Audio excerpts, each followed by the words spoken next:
A brief overview of the Office of Commonwealth Public Official (CPO). The Office of the CPO is a remedy mechanism for the common people to have a form of income back should bureaucrats exercise excessive direction and control to that provided for in the Commonwealth of Australia Constitution Act 1900 UK.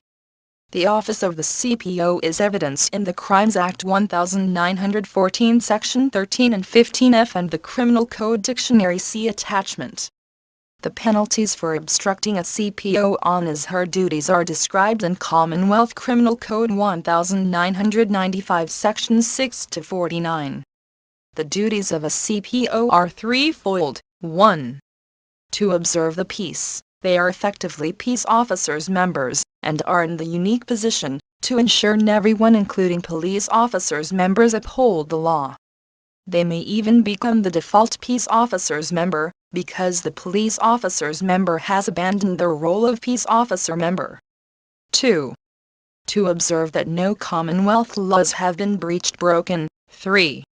To report to senior authorities breaches of 1 and 2 above. If the CPO has observed a breach of the peace or a breach of Commonwealth laws, and does not report them to the relevant authorities, then the CPO is regarded as aiding and abetting the crime. How the office may be employed is, 1. It is used when the CPO themselves witness a breach of the peace or a breach of Commonwealth laws. 2. When someone approaches the CPO with a complaint that affects a breach of the peace or a breach of Commonwealth laws, the CPO has the duty to investigate it and report it. An example is with a recent court case, when appearing as amicus curiae friend of the court in the first hearing, the lawyer for the opposing party objected to my speaking and the justice took their objection into account and I was not permitted to speak. On the second hearing, I introduced myself as amicus curiae and as a Commonwealth public official, here to assist the court, as well as to observe the peace and witness that no Commonwealth laws in the state court were broken, because if any were broken I have the duty to report any breach to the relevant authorities or I would be deemed to aid and abet the perpetrator. The lawyer for the adversary again objected, and stated the previous justice had ruled that I could not speak but could assist the plaintiff.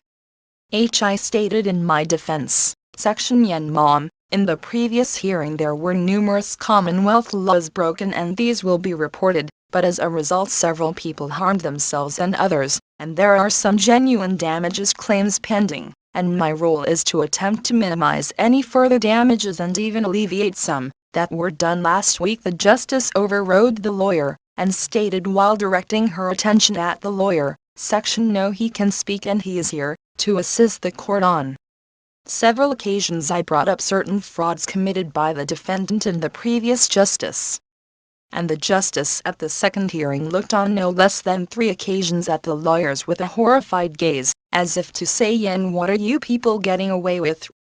The whole key is to act neutrally, cause if everyone is ally and that you are simply there to help mediate a private solution promptly and honorably so no one is harmed or threatened.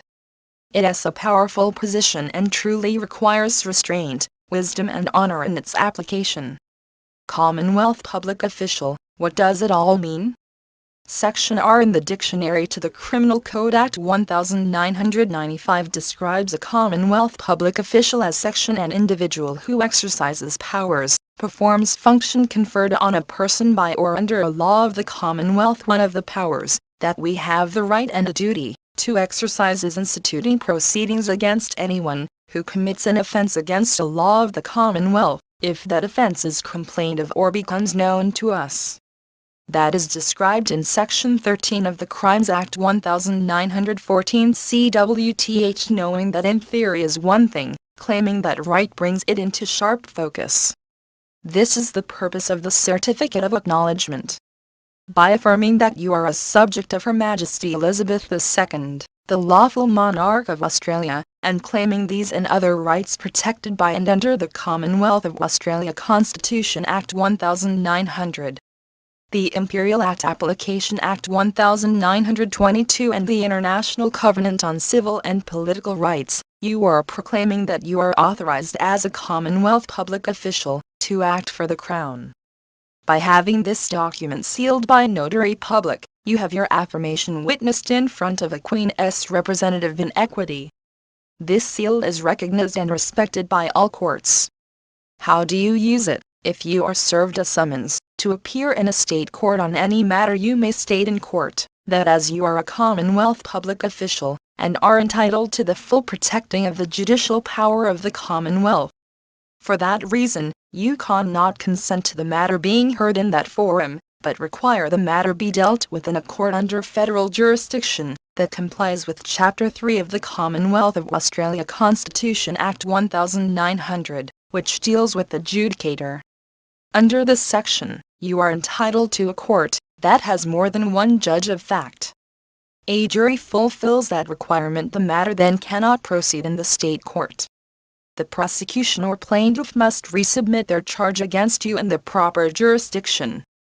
To fail to do so, and continue with an attempt to have the matter heard despite your declaration of non-consent in the court would be a breach of Section 43 of the Federal Crimes Act 1914. Section Any person who attempts, in any way not specifically defined in this act, to obstruct, prevent, pervert or defeat the course of justice in relation to the judicial power of the Commonwealth, shall be guilty of an offense.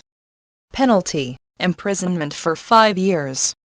This enables a counterclaim to be initiated against them by you. Any action by any state authority or officials against you to impose state rules, regulations, statutes, etc. under state summary jurisdiction can be similarly dealt with. You inform them of your status. You inform them that you do not consent to any summary jurisdiction, but are entitled to the full protection of the judicial power of the Commonwealth. You state that any action intended against you must be instigated under federal jurisdiction in a Chapter 3 court in accordance with the Constitution. You can advise them that any attempt to do otherwise may constitute a breach of Section 43 of the Crimes Act 1914, and that they may be personally liable. Register your interest on http://goops.ms/ncom Community Law Resources Group Crimes Act 1914-Sect 4J. Certain indicted offenses may be dealt with summarily. 1. Subject to subsection 2, an indicted offense other than an offense referred to in subsection 4 against a law of the Commonwealth, being an offense punishable by imprisonment for a period not exceeding 10 years, may, unless the contrary intention appears, be heard and determined, with the consent of the prosecutor and the defendant, by a court of summary jurisdiction. 2. Subsection 1 does not apply in relation to an indicted offense where, under a law of the Commonwealth other than this Act, that offense may be heard and determined by a court of summary jurisdiction. 3. Subject to subsection 6, where an offense is dealt with by a court of summary jurisdiction under subsection 1, the court may impose, where the offense is punishable by imprisonment for a period not exceeding 5 years, a sentence of imprisonment for a period not exceeding 12 months, or a fine not exceeding 60 penalty units, or both, or B, where the offense is punishable by imprisonment for a period exceeding 5 years but not exceeding 10 years, a sentence of imprisonment for a period not exceeding 2 years, or a fine not exceeding 120 penalty units, or both. 4. A court of summary jurisdiction may, if it thinks fit, upon the request of the prosecutor, hear and determine any proceeding in respect of an indicted offense against a law of the Commonwealth, if the offense relates to property whose value does not exceed $5,000. 5. Subject to subsection 6, where an offense is dealt with by a court of summary jurisdiction under subsection 4, the court may impose a sentence of imprisonment for a period not exceeding 12 months, or a fine not exceeding 60 penalty units, or both. 6. A court of summary jurisdiction shall not impose under subsection 3 or 5, a sentence of imprisonment for a period exceeding the maximum period that could have been imposed had the offense been tried on indictment, B, a fine exceeding the maximum fine that could have been imposed had the offense been so tried, or C, both a sentence of imprisonment and a fine, if the offense is punishable on trial on indictment by a sentence of imprisonment or a fine, but not both. 7. This section does not apply to an offense against a section 24a or 24ab or subsection 79, 2 or 5 of this Act, or b division 80 or section 91.1 of the Criminal Code.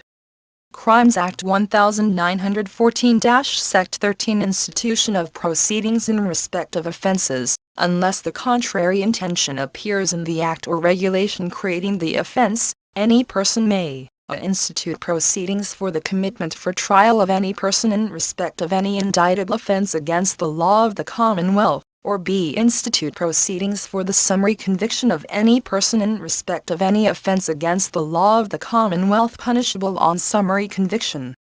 Crimes Act 1914-Sect 15F Civil rights not affected. Nothing in this Act shall affect the right of any person aggrieved by any act or omission, which is punishable, as an offense against this Act, to institute civil proceedings in any court in respect of such act or omission.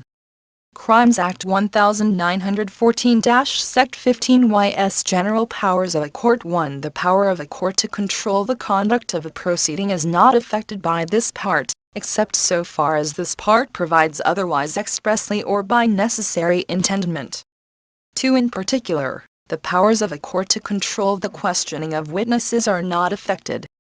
3. The power of a court to give leave under this part includes the power to give such leave subject to condition. Crimes Act 1914-Sect 24a Treachery 1. A person shall not do any act or thing with intent to overthrow the Constitution of the Commonwealth by revolution or sabotage, or to overthrow by force or violence the established government of the Commonwealth, of a state or of a proclaimed country, or be within the Commonwealth or a territory not forming part of the Commonwealth, levy war, or do any act preparatory to levying war against a proclaimed country, assist by any means whatever, with intent to assist a proclaimed enemy of a proclaimed country, or instigate a person to make an armed invasion of a proclaimed country.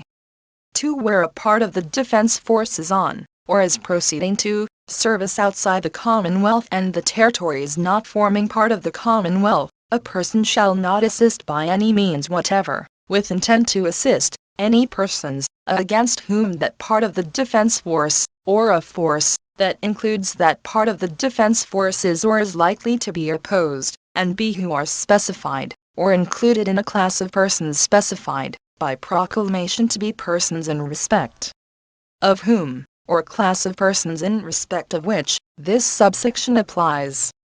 3. A person who contravenes a provision of this section shall be guilty of an indicted offense, called treachery. Penalty: imprisonment for life. 4. In this section, proclaimed country means a country specified by proclamation made for the purpose of this definition, to be a proclaimed country, and includes any colony, overseas territory or protectorate of that country, or any territory for the international relations, of which that country is responsible, which is a colony, overseas territory, protectorate or territory to which the proclamation is expressed to extend. Proclaimed enemy, in relation to a proclaimed country, means an enemy of and at war with a proclaimed country, whether or not the existence of a state of war has been declared, and be specified by proclamation made for the purpose of this definition to be an enemy of and at war with that country. 5. A proclamation shall not be made for the purpose of the definition of proclaimed country, or for the purpose of the definition of proclaimed enemy, in subsection 4 except in pursuance of a resolution of each House of the Parliament passed within the preceding period of 21 days.